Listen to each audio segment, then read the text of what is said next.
I have an update on political donations, and it is really important. Please listen. And I want to start by saying how thrilling it is to see the amount of money going to Kamala Harris. That is thrilling and exciting and very necessary. I've given too. We can see this from the numbers. In fact, we found out today that she and her campaign have raised $500 million since she dropped into the race. Those are huge, eye-popping numbers. She's trouncing Trump in fundraising, and that's really great on one level. But I also found out that the 3 groups that I recommend every time somebody asks me where to put their political donations are all struggling with really big funding deficits. And in fact, it's gotten worse since Kamala Harris became the candidate, not better. And that is because people are excited about Kamala Harris. And so they are saying, you know what, I know I was going to give your organization XYZ, but now I'm going to give that to Kamala.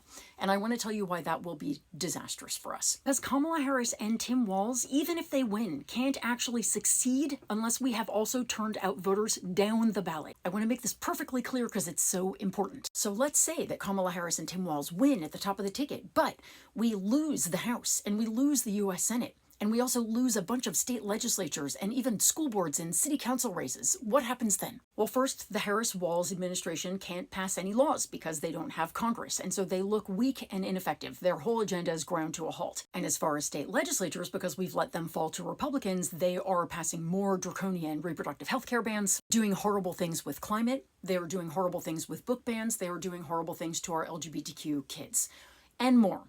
And that is all happening because we have neglected state legislative races. And even further down the ballot, if we don't fund these organizations, we're going to lose school boards. We're going to lose city council races, and suddenly school boards will be horrible and anti-LGBTQ in more places. City councils, the same. And election clerks will become all election deniers. And how will this all happen? Because we ignored all of these races and only funded Kamala Harris. And that's why what I want to recommend and what I have started to do with every person who asks me, how do I give to Kamala Harris? Is I send them a link to her official website, and then I send them a link to 3 other organizations as well.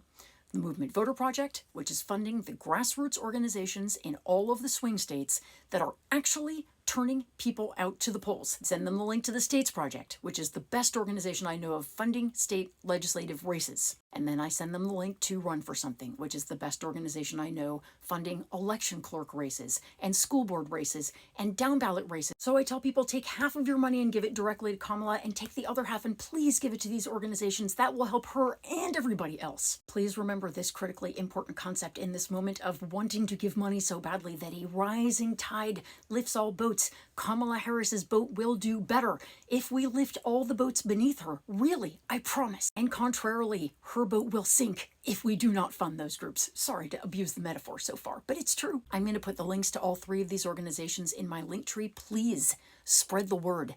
If they are short funded, we cannot win the way we need to win. And if they are fully funded, it's going to be glorious. Thanks for listening.